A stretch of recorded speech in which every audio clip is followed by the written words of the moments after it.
వికారాబాద్ జిల్లా యాలాల మండలం లక్ష్మీనారాయణపూర్ గ్రామంలో స్థానిక ఎమ్మెల్యే మనోహర్ రెడ్డి బుధవారం నాడు డీసీసీబీ బ్రాంచ్ ప్రారంభోత్సవం చేశారు.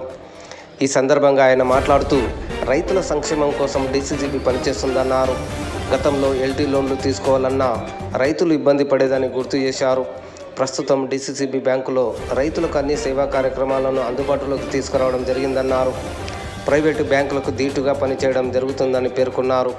బ్యాంకు అభివృద్ధికి రైతులు పూర్తిగా సహకరించాలని ఆయన విజ్ఞప్తి చేశారు. ఈ కార్యక్రమంలో Yalala PSCS chairman S Surender Reddy, Basheerabad PSCS chairman Venkatramareddy, vice చైర్మన్లు అజయ్ ప్రసాద్, వడ్డే రాములు, లక్ష్మీనారాయణపూర్ డీసీసీబీ శాఖ మేనేజర్ శ్యామ్ ప్రసాద్, జిల్లా ఫిషరీస్ చైర్మన్ శ్రీధర్, ఉమ్మడి రంగారెడ్డి జిల్లా కుర్మ సత్తయ్య, జిల్లా డైరెక్టర్లు, కాంగ్రెస్ పార్టీ యాలాల మండల అధ్యక్షుడు నర్సిరెడ్డి, తాండూరు వ్యవసాయ మార్కెట్ కమిటీ చైర్మన్ బాలరెడ్డి, డైరెక్టర్లు రాజు, మొగలప్ప, అమృతప్ప మరియు అధికారులు, రైతులు పాల్గొన్నారు. సకల పూజాదివాన్ వర్గపాల మహాదేవతాభ్యో నమః. మహాలక్ష్మీ మాతా సర్వేశ్వరస్య భగవాన్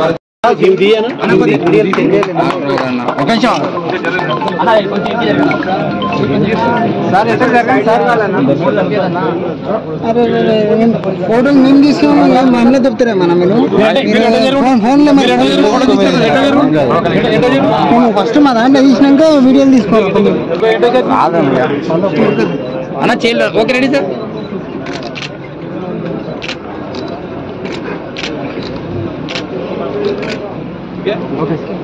సభ్యులకు, రైతాంగానికి అందరూ కూడా పేరు పేరు నమస్కారం తెలుపుకుంటూ ఈరోజు ఒక చక్కటి కార్యక్రమం రైతులకు రంగారెడ్డి హైదరాబాద్ డీసీసీబీలోనే ఒక రూరల్ ప్రాంతంలో బ్రాంచ్ ఇవ్వడం అనేది ఇప్పటికి అర్బన్కే పరిమితమైనటువంటి డీసీసీబీని కిషన్ నాయక్ అని చెప్పినట్లు గ్రామీణ రైతాంగానికి దగ్గరికి రావాలా, రైతుల దగ్గరికి రావాలనే ఒక మంచి ఉద్దేశంతో నేను డీసీసీబీ చైర్మన్ గా ఉన్నప్పుడు ఇది లక్ష్మీనారాయణపూర్ ప్రపోజల్ పెట్టడం జరిగింది.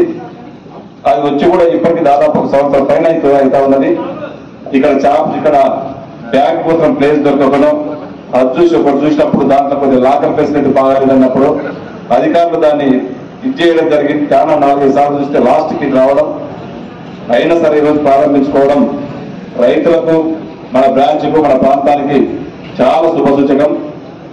ఈరోజు కోఆపరేటివ్ వ్యవస్థ, గతంలో ఉండే కోఆపరేటివ్ ఎల్ఎంబి బ్యాంకు కోఆపరేటివ్ అంటే బకెట్లు కూస్తారు, దర్వాజాలు కూస్తారు అనేది ఒక నానుడు ఉండే. దీన్ని సమూలంగా మార్చి మేమందరం కూడా ఇప్పుడున్నటువంటి చైర్మన్ కూడా, నేను డీసీసీబీ చైర్మన్ ఉన్నప్పుడు తను వైస్ చైర్మన్ గా ఉండే, లక్ష్మణరెడ్డి అన్న డైరెక్టర్ గా ఉన్నాడు. మేమంతా కూడా ఏ విధంగా డీసీసీబీని ఈ సింగిల్ విండో ప్రక్షాళన చేయాలని చెప్పి ఆ చిత్తు కాగితాల మీద ఏదైనా రైతు 4 రూపాయలు కట్టిస్తే వాడు అప్పు కట్టించినటువంటి రైతుకు ఒక చిత్తు కాగితాల మీద కట్టిస్తారు, పేపర్ ఇస్తూ ఉంటుంది. అది దాంట్లో మన ఇష్టం ఉంటే రికార్డుల రాస్తుందో లేకుండా లేదు. ఈ సిస్టాన్ని మారవాలని చెప్పి మన జిల్లానే కాకుండా యావత్ తెలంగాణ అంతా కూడా ఇంటర్నెట్ సిస్టమ్ పెట్టి అంతా కూడా కంప్యూటరైజ్ చేయడం జరిగింది. ఈ సొసైటీలో, యావత్ సొసైటీలో ఏదైతే ట్రాన్సాక్షన్ జరుగుతున్నదో, ఫలాని భీమయ్య కానీ, ఫలాని మాసన కానీ, ఫలాని ఎవరైనా ఒక రూపాయి, 10 రూపాయలు, 100 రూపాయలు ఈ రైతులు ఆ సొసైటీలో జమ చేస్తే యాలాల సొసైటీ కాకుండా హైదరాబాద్ లో ఉన్నటువంటి డీసీసీపీ చూసుకునే వెసులుబాటు, టెస్కాప్ లో ఉండే చూసుకునేటువంటి వెసులుబాటు కల్పించి అంతా కూడా కంప్యూటర్ సిస్టమ్ చేయడం జరిగింది. ఎందుకంటే రైతాంగానికి ఒక నమ్మకం కల్పించాలి, రైతాంగానికి ఒక అసూరెన్స్ ఇచ్చినప్పుడే బ్యాంకులు బాగుంటాయి. ఎందుకంటే కోఆపరేటివ్ సెక్టర్ అన్నప్పుడే రైతులతో అనుసంధానం అయినది. ఏదన్నా దీనిలో లాభాలు వచ్చినప్పుడు కూడా తిరిగి రైతులకే వస్తారు. కానీ నేనున్నప్పుడు ఆల్రెడీ ఒకసారి రిపీట్ కూడా మనం పంచడం జరిగింది. ఏదైతే లాభాలు వచ్చినాయో ఆ సొసైటీ ఎంత లాభం ఉన్నదో దాని మీదకెళ్ళి ప్రతి సొసైటీకి 15 లక్షలు, 20 లక్షలు, 30 లక్షలకు తగ్గకుండా సొసైటీకి వచ్చినటువంటి లాభాలలో మన ఇంట్రెస్ట్ రూపకంగా రైతులకు ఇవ్వడం జరిగింది. ఎందుకంటే బాగా కమర్షియల్ బ్యాంకులకు కానివ్వండి, మన బ్యాంకులకు చాలా వ్యత్యాసం ఉంటుంది. కాకపోతే ఏదైనా ప్రైవేట్ బ్యాంకుకి ఇచ్చినప్పుడు వాడు ఇస్తాడు, పొడి మీద బండబెట్టి ఎప్పుడే వసూలు చేస్తాడు. దీంట్లో మన బ్యాంకు, మన నుంచి ఎన్నుకోబడినటువంటి చైర్మన్ ఉంటాడు, మన నుంచి ఎన్నుకోబడినటువంటి డైరెక్టర్లు ఉంటారు. కనుక కొద్దిగా మన రైతులను సాఫ్ట్ నేచర్తో చూస్తారు, ఎక్కువ ఇబ్బంది పెట్టి డబ్బులు వసూలు చేయరు. అదొకటే మనకు వాళ్ళకు ఉన్నటువంటి తేడా. వాళ్ళకు మంచి లాభాలు ఉంటాయి, మనకి ఎందుకంటే ఖచ్చితంగా రికవర్ చేయ కనుక కొద్దిగా ఇబ్బందికరంగా ఉంటాయి. ఎందుకంటే మన రైతులకు మంచి చెడు చూస్తాం. మనమందరం కూడా రైతులకెళ్ళి వచ్చినటువంటి పాలకవర్గ సభ్యులు ఉంటారు, రైతులకెళ్ళి వచ్చినటువంటి వారందరం ఉంటాయి కనుక రైతు పడే కష్టాలకు లోన్లు ఇస్తాము, రికవరీ చేసినప్పుడు కొంచెం ఇబ్బందికరంగా ఉంటుంది. అయినా సరే ఈ రోజు పిఎస్సిఎస్ వ్యవస్థని చాలా స్ట్రాంగ్ గా పగడ్బందీగా ఈరోజు చేయడం జరిగింది. ఈ రోజు హైదరాబాద్ డిసిసిబి కూడా ఎక్కడో నేను 2020లో నేను డిసిసిబి చైర్మన్ ప్రమాణ స్వీకారం చేసినప్పుడు ఒక 600 కోట్లతో ఉన్నది. దాదాపు ఆ 3.5 సంవత్సరంలో ఇప్పుడు సత్యాన్ని ఇప్పుడు ఆ 3.5 సంవత్సరంలో కూడా 2 సంవత్సరాల దాకా కరోనాలో ఉండే. కరోనాలో ఉన్న ఆ రోజు పాలకవర్గ సభ్యులు కానివ్వండి, ఆ రోజు అధికారులందరితో సహకారంతో దాదాపు 2000 కోట్లకి ఈరోజు తీసుకుపోవడం జరిగింది. స్టేట్ లోనే ఒక మంచి సొసైటీ, మంచి డిసిసిబిగా రంగారెడ్డిని, హైదరాబాద్ రంగారెడ్డి డిసిసిబిని తీసుకురావడం జరిగింది.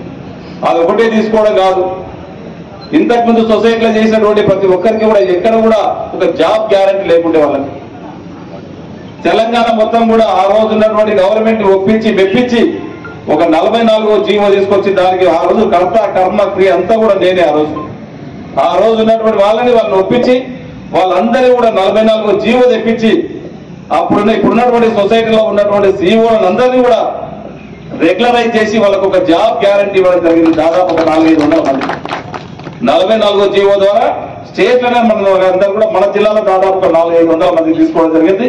యావత్ తెలంగాణలో దాదాపు 2000 మందికి 2000 నుంచి 3000 మందిని రెగ్యులర్ గా చేసి ఆ కుటుంబాలకు ఒక భరోసా ఇచ్చినాం.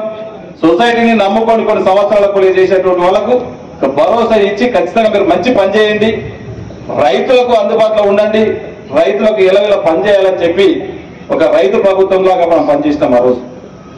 అదే కాకుండా రైతులకు అందుబాటులో ఉండాలా, కొన్ని గోడౌన్స్ కూడా ఉంటే బాగుంటాయి, కొంత బిజినెస్ చేసిన వాళ్ళకు కొంత రైస్ మిల్స్ రావడిస్తే బాగుంటుందని చెప్పి ఆ రోజు నాబార్డు చైర్మన్ కూడా పిలిపించి ఆల్ ఇండియాలో నాబార్డు చైర్మన్ చింతల గోవిందరావు గారు ఉంటే ఎక్కడ కూడా లేకుండా మన రంగారెడ్డి హైదరాబాద్ జిల్లాకి పిలిపించి దాదాపు ఒక 200-300 కోట్ల ఎందుని ఆయన ఒప్పించి 200-300 కోట్లు ఆ రోజు రుణాలు తీసుకోవడం జరిగింది.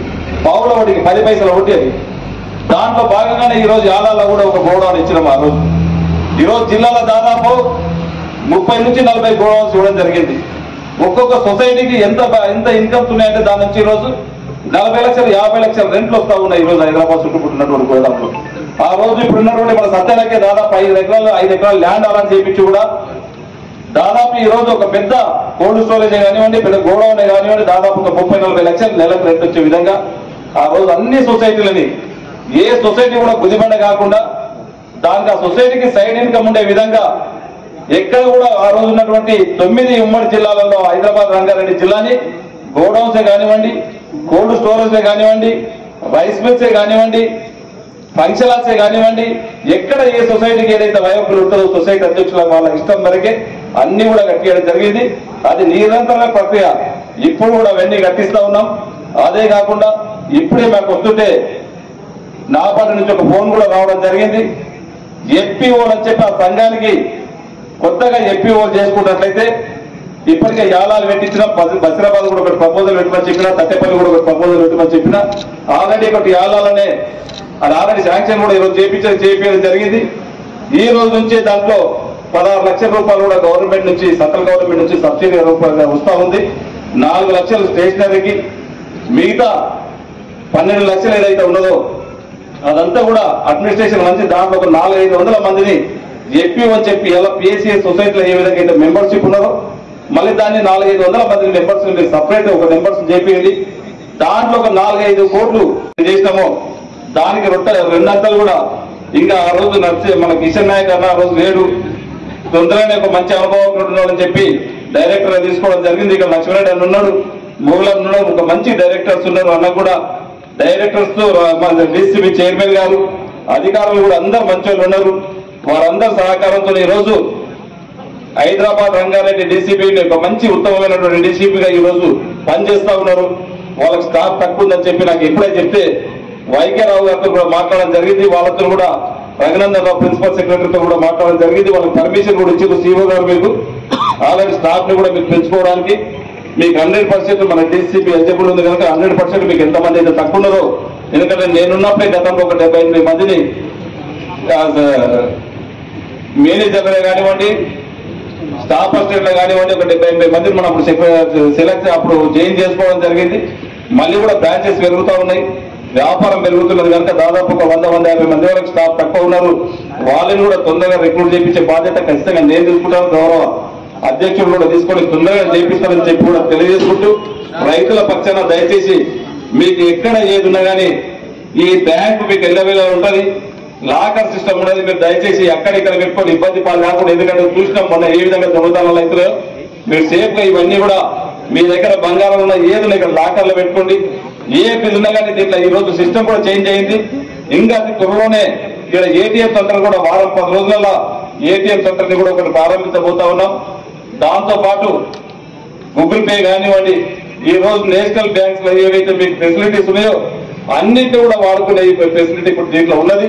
ఈ రోజు నుంచే దీంట్లో మీరు అందరూ కూడా అకౌంట్ తెలుసుకొని ఈ ఆలాలు కానీ మన బసిరాబాద్ కానీ రెండు మండలాల ఉన్నటువంటి సోదరులకు దీనిలో తెలుసుకోవాల్సిందిగా మీకు అందరికీ కోరుకుంటూ, ఈ రోజు రుణమాఫీ మీరందరూ కూడా గుర్తించుకోవాలా. యాలాలు బసిరాబాద్ వచ్చి దాదాపు ఇప్పటికి 100 కోట్ల రుణమాఫీ అయింది. ఇంకా కొంతమంది ఉన్నారు 45-50 కోట్లు యాలాలు అయింది, 45 నుంచి 48 కోట్లు బసిరాబాద్ అయింది. వాస్తవమే యావత్ తెలంగాణ అంతా కూడా ఈ రోజు 21,000 కోట్లు ఈ రోజు రుణమాఫీ చేయడం జరిగింది. 25 లక్షల మందికి ఈరోజు చేయడం జరిగింది. అయినా కొంతమంది ఇంకా కొంతమంది మిగిలిపోయారు. మన ఆర్థిక పరిస్థితి మీకు అందరికీ కూడా తెలుసు. కొంచెం కుదుట పడ్డాక తప్పకుండా ఇది కాంగ్రెస్ గవర్నమెంట్. గతంలో ఆ రోజు రాజశేఖర రెడ్డి గారు ఉన్నప్పుడు రుణమాఫీ చేసిందంటే మళ్ళీ ఏకకాలంలో చేసిందంటే మళ్ళీ మన రేవంత్ రెడ్డి గారు సహకారంతో ఈ రోజు ఏదైతే చెప్పింది ఖచ్చితంగా రేపటి నుంచి ఈ రోజు నుంచి ఇల్లు స్టార్ట్ చేయబోతున్నాం. మీకు ఆ రోజు చెప్పినాం, మీరందరూ కూడా ఫైనల్ చేసి రేపెల్లుండి 2 రోజులు కలెక్టర్ గారు కూడా నాకు ఇప్పుడు ఉన్నప్పుడే ఫోన్ చేసిండు. దయచేసి మా పార్టీ అధ్యక్షులకు, మా ఇంద్రామ కమిటీ సభ్యులకు కూడా ఈ వేదిక ద్వారా మీకు అందరికీ తెలియజేస్తా ఉన్నాను. ఏ గ్రామానికి ఎన్ని ఇళ్ళు కావాలో లిస్టు తయారు చేసి నాకు ఇలా సాయంత్రం కల్లా రేపటి వరకు నాకు ఇస్తే మీకు 2 రోజుల్లో ఆ లిస్టు కూడా మీకు ఇది కూడా తొందరగానే ఇస్తానని చెప్పి కూడా వేదిక ద్వారా తెలియజేసుకుంటూ, ఏదైతే మీకు ఆ రోజు ఎలక్షన్ లో చెప్పి ఉన్నామో ఒక్కొక్కటి తప్పకుండా అన్ని వసతులు అన్ని కూడా 6 గ్యారంటీలు కూడా ఇచ్చే బాధ్యత మేమందరం కూడా తీసుకొని ఖచ్చితంగా ఇస్తాం. ఇంకొకటి ఏరియాలో ఉన్నటువంటి వాళ్లకు ఎవరైనా ఇల్లు కట్టుకున్నా కానీ 75 లక్షల వరకు లోన్ ఇప్పేది ఇదే బ్రాంచ్ ఇస్తుంది. మీరు ఇక్కడ